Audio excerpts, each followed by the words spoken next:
أعوذ بالله من الشيطان الرجيم. بسم الله الرحمن الرحيم. ومن لم يستطع منكم طولا أن ينكح المحصنات المؤمنات فمما ملكت أيمانكم من فتياتكم المؤمنات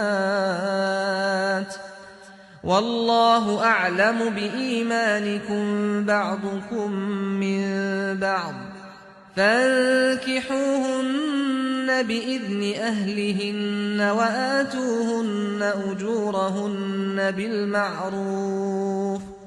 بالمعروف محصنات غير مسافحات ولا متخذات أخدان فإذا أحصن فإن أتين بفاحشة فعليهن نصف ما على المحصنات من العذاب ذلك لمن خشي العنة منكم وأن تصبروا خير لكم والله غفور رحيم۔ اور تم میں سے جو آزاد مسلمان عورتوں کے ساتھ نکاح کی مقدرت نہ رکھتے ہوں انہیں چاہیے کہ تمہاری ان مسلمان لونڈیوں سے نکاح کر لیں جو تمہارے قبضے میں ہوں، اور یہ حقیقت پیش نظر رکھیں کہ اللہ تمہارے ایمان سے خوب واقف ہے۔ تم سب ایک ہی جنس سے ہو، سو ان کے مالکوں کی اجازت سے ان کے ساتھ نکاح کر لو اور دستور کے مطابق ان کے مہر بھی ان کو دو، اس شرط کے ساتھ کہ وہ پاک دامن رہی ہوں، بدکاری کرنے والی اور چوری چھپے آشنائی کرنے والی نہ ہوں۔ پھر جب وہ پاک دامن رکھی جائیں اور اس کے بعد اگر کسی بد چلنی کی مرتکب ہوں تو ان پر اس سزا کی آدھی سزا ہے جو آزاد عورتوں کے لیے مقرر کی گئی ہے۔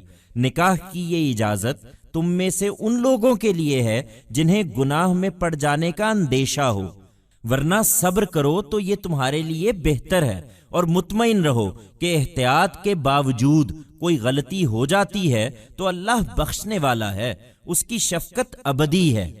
And those of you who do not have the means wherewith to wed free believing women, let them wed the believing slave girls who are in your possession, and they should keep this in mind that God has full knowledge of your faith. You all are from the same species, so wed them with the permission of their masters, and also give them their dowers according to the norms, on the condition that they have remained chaste, neither being lustful, nor taking paramours. Then when they are kept chaste and after that they commit fornication, their punishment is half that of free women. This permission of marriage is for those among you who fear getting involved in sin, but it is better for you that you practice self-restraint.